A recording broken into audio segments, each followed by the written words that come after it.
تو اس کا صدقہ ادا نہیں ہوتا، اس کا فطرہ ادا نہیں ہوتا۔ اس میں دو چیزوں کی مخالفت ہے۔ ایک تو پہلی چیز مخالفت کیا ہے؟ یہ عقلی چیز ہے، ہماری عقل کہتی ہے کہ نہیں مسکین کو یہ ضرورت ہے لہذا ہم پیسہ دیں۔ بھئی آپ کو منع کون کیا ہے پیسہ دینے سے؟ آپ دوسرا صدقہ دو پیسے کی صورت میں۔ زکوٰۃ الفطر جو ہے وہ غلہ ہے، کھانا ہے، وہ ہم کو ادا کرنا۔ ایک تو نبی کی مخالفت کی جا رہی ہے، اور دوسری بات دلیل کو کیا لوگ دیتے ہیں کہ بھئی مسکین کو ہو سکتا کسی اور چیز کی ضرورت ہو، ہم پیسہ پہنچان دیں گے تو وہ اپنی چیز لے لے گا، اس کو کپڑا لینا ہو، جوتا لینا ہو، چپل لینا ہو، دوا لینا ہو تو اپنے حساب سے لے لے گا، ہم پیسہ پہنچا دیں گے۔ ان دیوانوں سے یہ کہہ سکتے ہیں آپ کہ اللہ اس کے رسول سے زیادہ تم کو معلوم ہے کس کو کیا ضرورت ہے؟ اللہ اس کے رسول نے اب نماز ظہر کی پڑھنا ہو تو کیا ہے، کوئی ضروری ہے مسجد میں جانا؟ کہاں بھی پڑھ لے، یہ کوئی بات ہوئی بھائی؟ اللہ اس کے رسول نے مسجد میں کہا پڑھنے کے لیے؟ یہ انسانوں کو پتہ نہیں کیوں ہمیشہ کتاب و سنت کی مخالفت کرنا ہی اچھا لگتا ہے۔ اب وہاں سال کی جو زکوٰۃ ہے وہ ہم شریعت کیا کہتی ہے؟ پیسہ نکالنا ہے تو پیسہ ہی پہنچانا، لیکن وہاں کیا کرتے ہیں؟ غلہ خرید کے پہنچائیں گے، کپڑا خرید کے مسکینوں میں بانٹ دیں گے۔ وہاں پیسہ نکالنا ہے تو وہاں غلہ خرید کے دیں گے، اور یہاں غلہ نکالنا ہے تو پیسہ دیں گے۔ دیکھیں کیسی مخالفت، ہر جگہ مخالفت کرنا ہے شریعت کی۔ تو عقل کا گھوڑا کبھی نہیں دوڑانا چاہیے۔ اب عقل ہی کے مطابق اگر دین چلتا نا تو ہم لوگ موزے پر مسا کہاں کرتے ہیں؟ اوپر حصے پر کرتے ہیں نا، لیکن عقل کیا کہتی ہے؟ گندگی نیچے لگتی ہے تو گندگی یہاں نیچے مسا کرنا چاہیے، نیچے مسا کرنا چاہیے، ہے کہ نہیں؟ تو عقل سے کام نہیں چلتا بھائی، یہ دین عقل سے نہیں چلتا، وحی سے چلتا ہے، دلیل سے یہ دین چلتا ہے۔ تو نبی صلی اللہ علیہ وسلم نے غلہ نکالنے کا حکم دیا، غلہ نکالیں، قیمت اگر کوئی نکالتا ہے تو اس کا فطرہ ادا نہیں ہوتا ہے۔ اچھا اس کو ہم خرچ کہاں کریں گے؟ کچھ لوگ کہتے ہیں کہ زکوٰۃ کے جو 8 مصارف ہیں، غریب ہیں، مسکین ہیں، مدارس ہیں، یہ ہیں وہ ہیں، جو قرض تلے دبا ہوا ہے، یہ ہے وہ ہے، کچھ نہیں، وہ غلط چیز ہے، وہ صحیح قول نہیں ہے۔ صحیح بات یہ ہے کہ صرف اور صرف صدقۃ الفطر یا زکوٰۃ فطر کو ہم صرف غربا اور مساکین ہی کو دیں گے، غیر مسلمین کو بھی دینا زکوٰۃ فطر کیا ہے؟ جائز نہیں۔ وہ زکوٰۃ دے سکتے ہیں اگر وہ اسلام کی طرف مائل ہو یا اس کو مائل کرنے کے لیے، ٹھیک ہے؟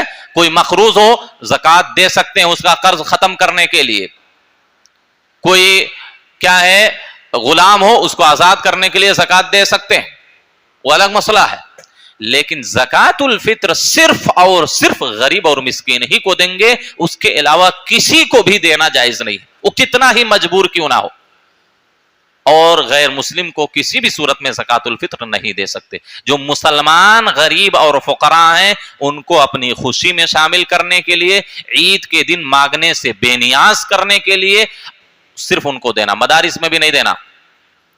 اگر کوئی اس بات کی ذمہ داری لیتا ہے کہ ہاں جو مدرسے کے اندر حقیقت میں جو غریب بچے پڑھتے ہیں صرف انہی کو کھلایا جائے گا، سپریٹ خاص طور پر اسپیشل طور پر ان کے لیے رکھا جائے گا، تو ٹھیک ہے دے دیجئے، اس کو حوالے کر، لیکن مدارس میں انتظام ہوتا نہیں، یہ نظام چلتا نہیں، سب میں وہی کھا رہے ہیں کھلا رہے ہیں۔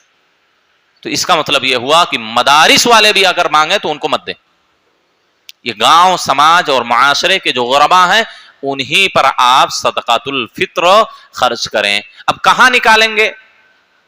دیکھیے بہتر یہی ہے کہ آپ جس گاؤں میں رہتے ہیں اس گاؤں کے فقراء پر اپنے صدقۃ الفطر کو خرچ کریں، اپنے گاؤں کے غریبوں اور مسکینوں کو دیں۔ آپ کے گاؤں اور معاشرے میں کوئی نہیں ہے تو آپ اپنے گاؤں سے باہر کہیں بھی جو مستحق ہیں ان کو دے سکتے ہیں، ان کو کیا ہے دے سکتے ہیں۔ تو یہ بہت ہی مختصر طور پر ہم نے کچھ مسائل آپ کے سامنے رکھے۔ اللہ سے دعا ہے اللہ ہم سب کو عمل کی توفیق دے، آمین۔ وآخر دعوانا ان الحمد للہ رب العالمین۔